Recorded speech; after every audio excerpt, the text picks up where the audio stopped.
Monte Carlo, talk to me a little bit about it. Okay, so Monte Carlo, another map where it's this beautiful, opulent, the wealthy in the Overwatch universe go here to play, you know? Flying yachts, casinos, luxury hotels, AI F1 races. We're another map. We're having a lot of fun just applying this Overwatch aesthetic to the world and this universe in Monte Carlo or Monaco. So, and this also has a nice story connection to the overall story of Overwatch 2. So look out for that as we share more later.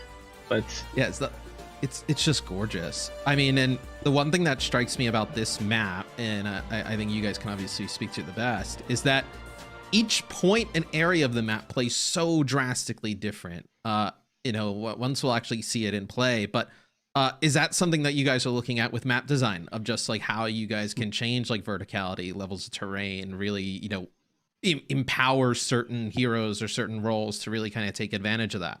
We're definitely doing that. And I think a lot of the Overwatch 2 maps have features in them that we haven't built before. Everyone just got to look at Rome, and we have that sort of like switchback section in it, or like the loop section. And that was something we tried 3 or 4 times over the entire course of Overwatch development, and we're just never able to get it to work right. And on Rome, we feel like we finally cracked the code on something like that. In Monte Carlo, there is this really cool uphill section in the map, and it's steeper and longer than anything we've done before. And so there's a lot of like difference in elevation there, and I feel like it kind of just speaks to some of the changes that we're willing to make with this game in order to introduce new gameplay and to have it feel fresh and vibrant for players. Yeah, I definitely think we can start off that final map. We can keep this discussion going, because that was one of the first things that I noticed about this map. I was like, oh, like we're going straight. I was like, oh, this feels like, very like, classic Overwatch, like here's the choke, and then all of a sudden we're going up, and I was like, I can't remember a map, maybe even I think people when they see it probably would compare to like Eichenwald when you're kind of going around the castle, but it's even steeper than that. Like I remember you're looking at it and you're like, oh man, how were they getting up there? Like it's such a cool dynamic though. Yeah, definitely. And Eichenwald's a great example of it, but of rising through a map, but this one doesn't have a large structure in the middle of it. So you're going up this really big elevation, and it's all open, and so there's a lot more interplay between the two teams as they're trying to push up the hill. And I love Dion, the spawn rooms with the cars and everything. It's just so cool. As you just kind of see both of these teams come out of the spawn, just a lot of detail. I love leaning into the F1 when you have like the kind of car going around the track, even the checkpoints as being kind of like your kind of checkpoint how they would be in like a race. You see this. So this first point is really interesting, I think, for a lot of people, is where we'll see Zarya on defense as like a solo tank. Like you can play so many different ways, right? I've seen people play like really close up by like some of these staircases, a little bit further back. You can play the snipers up on the bridge. You can play like soldier up on the bridge. I think just adds so much more dynamics to play. Yeah, and you definitely. can see the payload is another. We're having fun with the payload here. It's a AI-driven F1 car race. So. And creating the escort maps, how does that different from some of the other things you guys are working on, like push, hybrids, controls? Like is there a different type of philosophy when going in to start like a map for escort versus some of those other modes? Yeah, there's a lot of differences between these types of modes. And when you do map design on Overwatch, like one of the things you always have to think about is where the spawn rooms are going to be and how you're going to get out of the spawn rooms. And obviously it's different. Coming out of a spawn room is different on a payload map than any of our other map types, because you immediately start interacting with the objective. one of the toughest things about developing payload maps for Overwatch is the entire route needs to be like a certain minimum width just to be able to get the payload to fit through it. And usually you want to have enough space on the sides of it so that you can move around. We do have a few tight sections in our maps, but they're very short. Like right after you get the payload in King's Row, it gets very tight, but that's for a short period of time. And so when you do start making these wider areas, it becomes very difficult to control sightlines, and it gets easy to make very long sightlines through the map where it no longer really feels like an Overwatch map anymore, because we really try to control those things. And I think it's why you see that a lot of the payload maps, they do weave back and forth a lot, and so much of that is about controlling sightlines and then also presenting like difficult areas for a team to push through. Oh, this is the hilly section.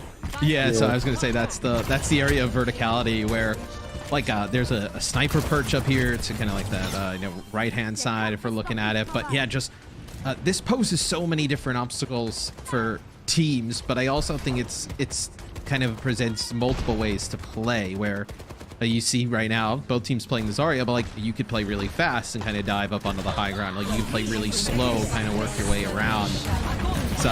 This team is just actually kind of just rolling on through. Zarya seems to be the tank choice of the day. Yeah, And you like can I said, see, that change is pretty new. you can see from a visual standpoint that when making a payload map, they're pretty large maps for an Overwatch space. So we want the visuals to kind of change as players complete objectives. The world looks different to them. You know, it was flat before, and then you reach the first objective, and now you're on the hill. And they'll move into the hotel for the final objective. So there's this visual progression to kind of your completing objectives.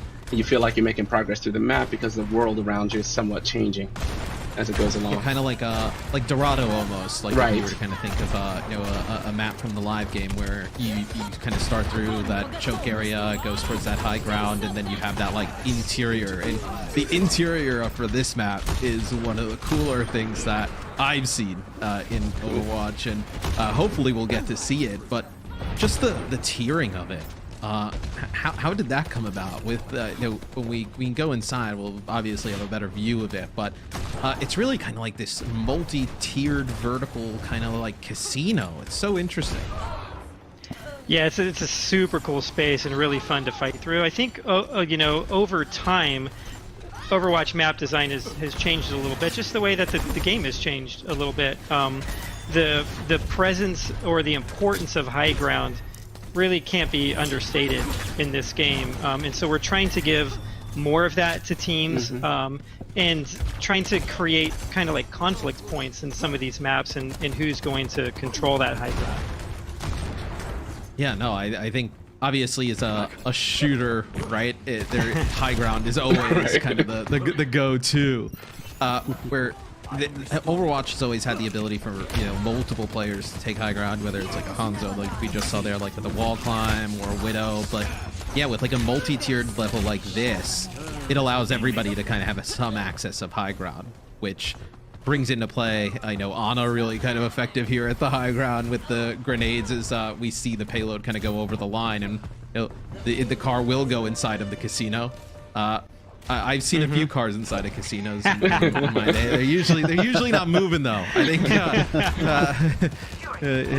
depending on how the day went, maybe they're moving, but that's just from my point of view. This is the hotel portion of the casino, the luxury casino. Yeah, and you can see the high ground in the back over there. It's actually really difficult for us to put a lot of it into our game. One of the things we do in Overwatch is our stairs are very shallow. And we don't typically have any steep ramps in the entire game. And I think the game plays better that way. It feels smoother like that.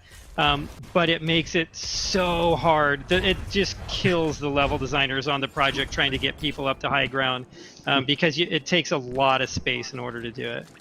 Oh, yeah, that's actually a really interesting point that I guess I've never really kind of taken a kind of a notice of. Yeah, when you the stairs aren't very like these like long like windy climbs. Like there's kind of turns to get to that elevation.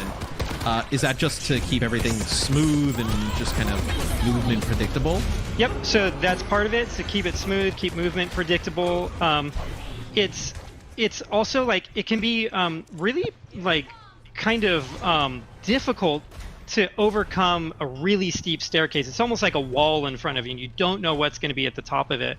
And so we always like for players to be able to run through our maps and to be able to look at a space and kind of develop a mental 3D image of where everything's going, of what the space is actually going to be like outside of their view. And it's easier to do that with shallower stairs. It's also easier to push up a shallower staircase and a higher staircase. And like lastly, just the way that a lot of games character physics work, it's also smoother to move on steep staircases or on shallow staircases. I was gonna say the only really, I guess, steep staircase I can think of is the one on like Horizon Lunar Colony. On the first point where you're kind of going up towards the balcony. Mm-hmm. And yeah, that does kind of prove like some of the things that you're talking about, where I know we've all been there where a Junkrat is sitting on top of the stairs with Horizon. You can't see where he's shooting you from, and you're just kind of getting pelted on the way up. It's not the best of feelings, Yeah, I don't really know what to say about that besides we are moving away from 2CP. keep the combat moving. I love this area. Like you see where that soldier's sitting up top. Like one of the cool things about this map that I definitely saw when watching it was that like the attackers can actually like access that area. Like you can go around where you see connected up there. curly mustache rotating around, and it's connected. That's something we haven't really seen in a lot of Overwatch maps. Yeah, we try to. We're very intentional with the way we do flanking routes, and we try to make it so that at least one team, like the team, can be aware of people that are coming on a flank, and we usually don't try to let you get all the way around behind the defense without having some way of knowing that it's coming or having the offense earning something like that. Mm-hmm. And we think this one's fair. We've gone back and forth on this a lot. There's been 30 different variations of this route, but hopefully this one's fair. Depending on how your game goes, it's fair or not. Yeah, exactly. Depending on who else is in the test. I actually have some questions from Twitter that some people have been pulling and just kind of just really I think things that people are interested in. For you guys, what change to character buff or nerf you guys most looking forward to that you guys have played around, implemented with thus far? Wow, I mean it's a great question to ask yesterday, but I think now that we've gone over a lot of what we've been working on, there's so many changes to characters all across the board, including all the big changes to the tank role, the hero passives that we're introducing with all the other roles in the game. So as well as like the some of the work that we've been doing with like CC abilities in the game. So it's really hard to pick one of those. My personal one is actually the one that we saw from BlizzCon Wine, was the Reinhardt stuff. As somebody who's always wanted to play Reinhardt, who's pretty tragic at it, being able to be a little bit more, this is like selfish, being able to be a little bit more brawly and more offensive is the type of Reinhardt play I want on when I just charge in without talking to any of my teammates. Currently it doesn't work. I'm sure that now you can do that. I'm sure that won't work in Overwatch 2 either, but I can at least put it in my mind that it could be a possibility. Yeah. That's always the promise of Reinhardt in any version of Overwatch that you're playing, is that moment where you get to drop the shield and go in and just start laying waste to people. Feels so good. Yeah, it's you play Reinhardt and you come out and you feed a few times, you're like, maybe this isn't for me, and then you just land that one shatter, that perfect shatter, and then you're just like, yep, I'm committing. It's such a good ability. Here's another one from Twitter. How do you guys look at maintaining the balance between PvP and PvE? I assume they're kept like completely separate, like different environments. Like, But how do you guys look at that? Yeah, that's a really interesting question because we talked a lot about that earlier when we first started developing, much larger PvE games. We look at a hero like Winston. Winston is super fun in PvP, but a lot of his enjoyment comes from sort of how much you're willing to commit, and there's always like this risk game you're playing, and you're taking space, but are you don't want to be too far ahead of your team or your healers, and how you're committing and everything. But it's hard to translate that to a PvE environment, for example. So that in our early playtest of PvE, it was sort of like, it feels like it needs more, and then we started getting into like, okay, well, we really need to talk about if we're going to keep these separate, or are we just making changes to the base hero. So a lot of the, like for instance, the current Winston alternate fire he has, where he can shoot that blast, actually came from PvE first. We were just this is a lot more fun, and like, I wonder if this could apply to the base kit. Plus, we're doing all the other chains of PvP, and so we started playing with it in PvP. So in those cases, like if it feels like it works and we're like enjoying playing it, yeah, we'll totally take it. But I think our general philosophy is try to keep them separate, just so we can make sure that they shine really great in both individual game, or all the game modes really. Yeah, and this might I have to mention one thing really quick because it's kind of fun. I did early on. I just had to make this prototype, but I did a prototype of like a PvP VE mode. I called it, which was like a hybrid mode, because I think like I get the expectation that people will probably ask about that pretty quick if we want to do that. And so I was like, let's just try a mode of it. And it was a little dirty because it was like there wasn't a lot of balancing done. It was just like, oh, let's just throw all the crazy PvE stuff in here and see how they work against players. And it was pretty tragic, but it was pretty interesting. And like, there's maybe a version of that. Yeah, exactly. There's maybe a version that we could do that at some point in the future, but we don't have like direct plans for that right now, because it was one thing came out of it like, this is fun, but like, man, this would be a lot of work trying to balance this anywhere close to what it would have to be.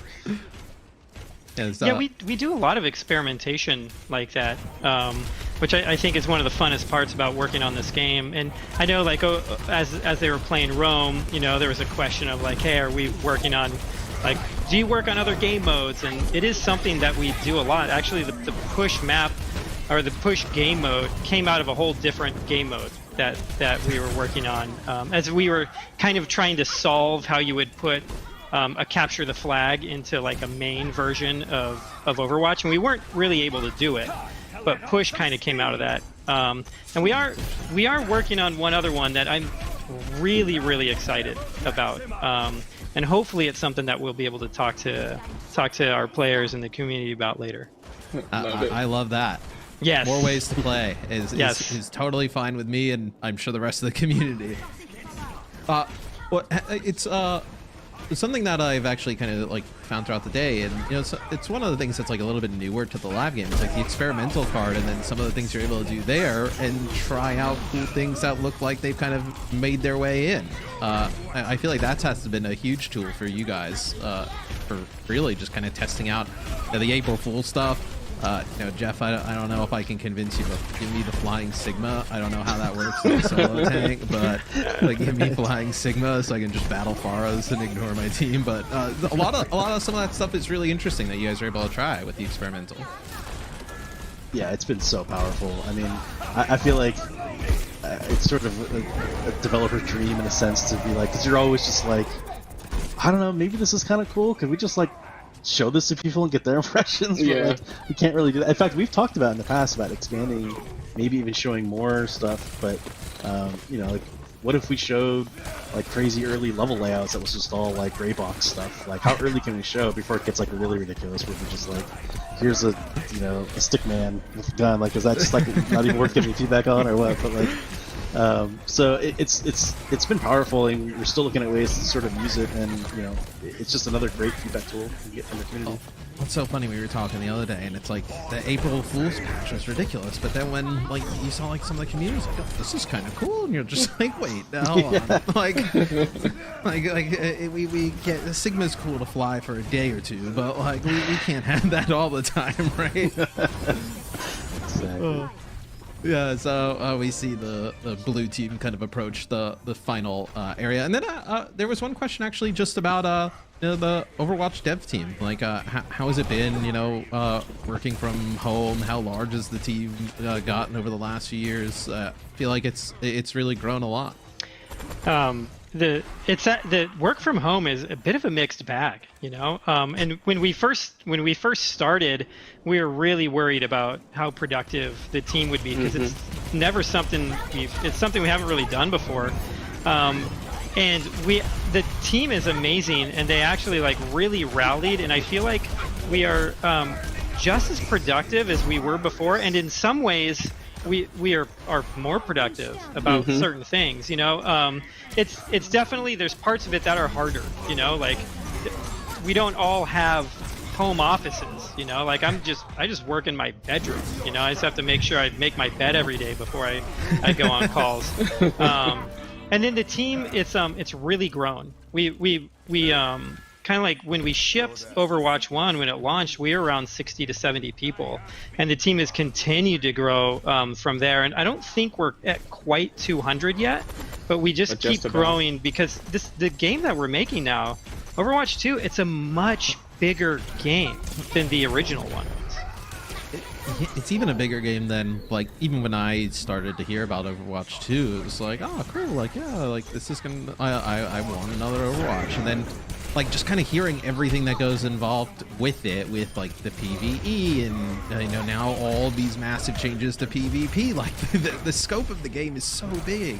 Yeah, it's huge. Yeah. But it's really exciting working on something that has that many aspects to it. And the thing that I like about it, and hopefully what we're showing here today, is that we're able to work on something that's new, you know, and it has all these exciting elements, while still focusing on what, like, made the original game great. Like, we are like, hey, love or hate 5v5, we are committed to like keeping the PvP of Overwatch as competitive as possible, and we are putting so many resources into it.